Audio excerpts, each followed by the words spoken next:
Hi there. I welcome you to episode 11 of Keep Swimming. Remember, Disney gave us Finding Nemo and Finding Dory, but you're on a journey with me to find Jesus. And my name is Dory. Today we're going to talk about the W in swimming. Keep wading. Now, wading is a word that most of us don't like to hear because it's not easy. We live in an instant world, and with the internet at our fingertips, we can buy anything online, find any information within seconds. We go to fast food establishments, hoping that we won't have to sit in line very long, but we don't have to even get out of our cars. If we have to stand in line to wait, we become maybe a little irritated and upset. And I can remember when I was on the mission field in Eastern Europe in the nation of Estonia, that there was a lot of waiting that went on. And at first I found it very frustrating. But then I learned to do what everyone else was doing. I brought a book with me or something to read, and I could pass the time by having something to do. You see, waiting means to stay in one place, stationary, in readiness with expectation of what I'm waiting for to happen. Now, in Estonia, we used to have to wait in line to buy a chicken, to buy anything, waiting for people to arrive at the port, the airport, the train station.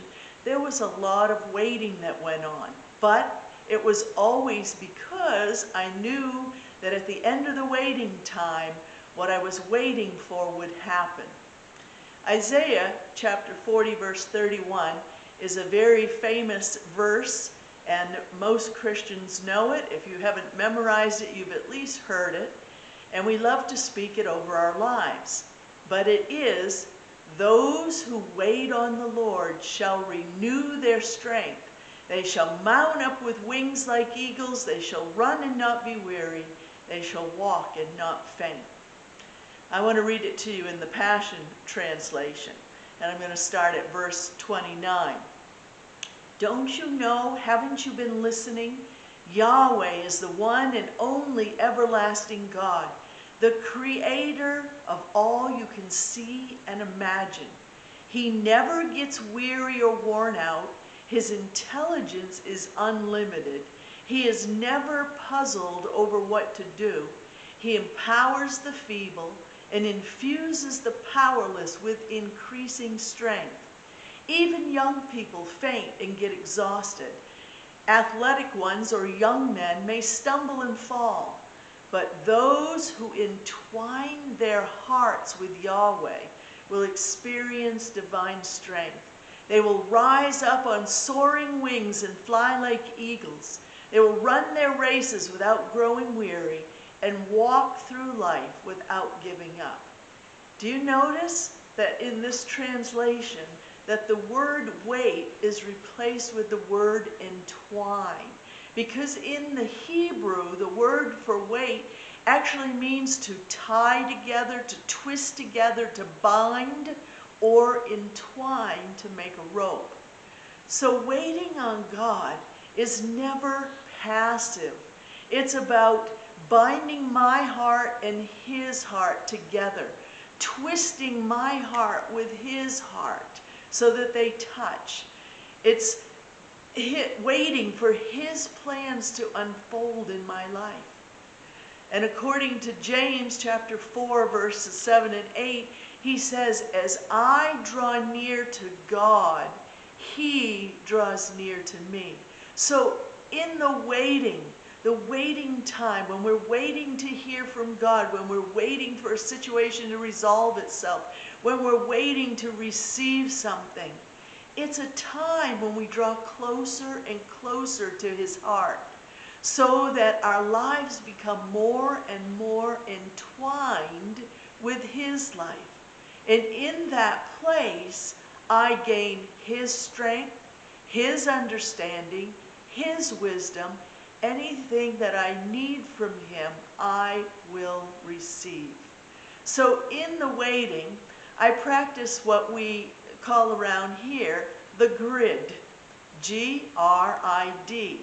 And each letter, again, is an acronym. Grid, gratitude, which is different from being thankful. It's me being so appreciative of what God has done for me in my past, in my present, and what He's going to do in the future, that I've become content with Him. I find pleasure in His presence, and I want to sit with Him. Being in that proximity fuels my passion for Him and my time with Him, and so I express my gratitude. Lord, I'm so thankful that you meet with me when I sit with you. I'm so thankful for everything that you've done in my life. And I know because of what you've done, you will continue to be faithful. And your mercy will follow me all the days of my life. I am grateful.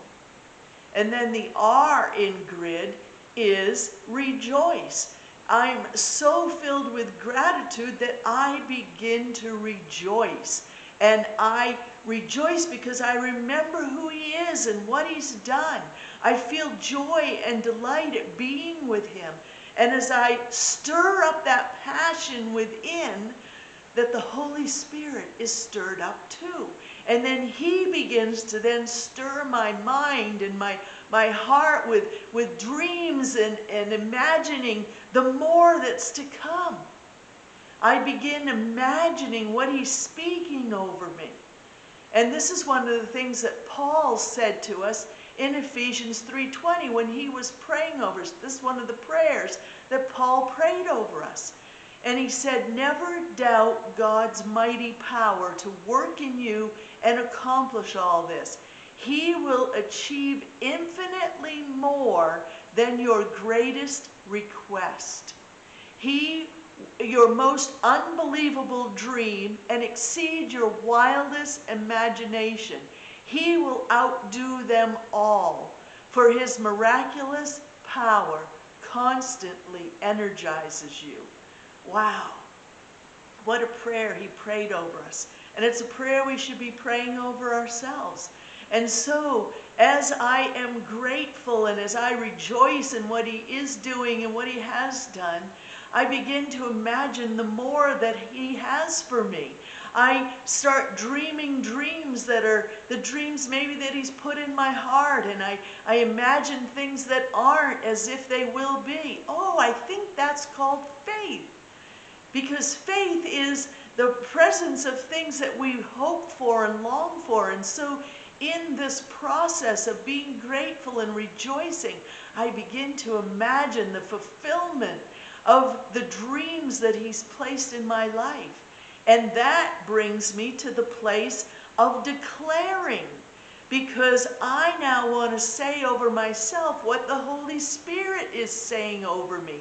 And so we begin to speak out what the Holy Spirit is saying in our spirit and in our mind, declaring the Lord's goodness in the land of the living. Taste and see that the Lord is good. And He is. And so as we begin to speak these things out, declaring what He is saying, then we will begin to see things happen. So in the waiting, practice your grid, your gratitude, your rejoicing, your imagining and dreaming with Him, and declaring what He is saying.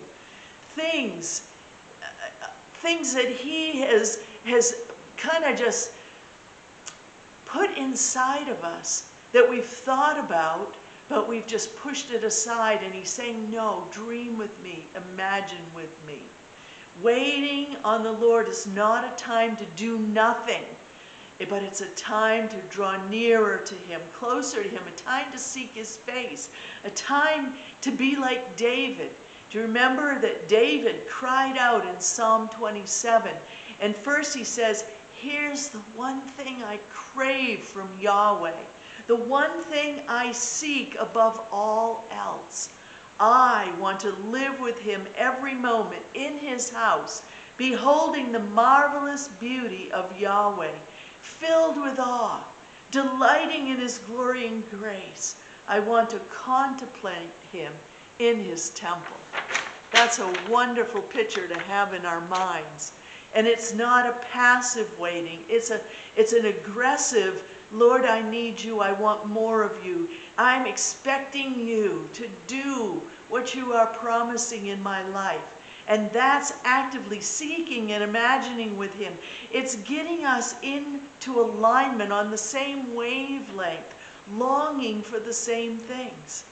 And then David ends that psalm in verse 14 by saying, here's what I've learned through it all. Don't give up. Don't be impatient. Be entwined as one with the Lord. Be brave and courageous and never lose hope. You keep on waiting, for he will never disappoint you. Wow.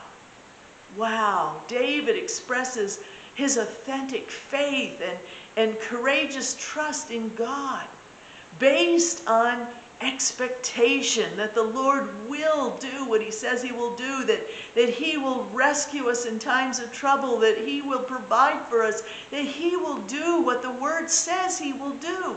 And so it encourages us as we speak David's words over our own lives, that we can wait with the same expectation. Be grateful for what he is doing, for what he has done, and what you expect him to do. Already be thanking and praising him. Rejoice in who you know he is, because he is Jehovah Jireh, our provider. He is Jehovah Rapha, our healer. He is Jehovah Nisi, my banner. He is everything that his name says that he is. And so let the Holy Spirit give you new hope in images, imaginings, dreams of your future with him, and declare whatever he is speaking over your life. For when we speak, there's power released. We empower our own words and we fuel our own faith. What a great God he is. And so the waiting is never meant to frustrate you.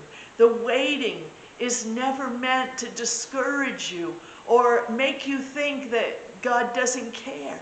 But the waiting is a time to entwine your life with his, to come closer to him so he can come closer to you, to put his dreams in your heart and mind, and to know that he always has your back and he will renew your strength in the very moment that you need it. You will run and not be weary. You will walk and not faint, because he is such a good Father. So keep swimming, keep waiting. Thank you for joining me today. Bless you.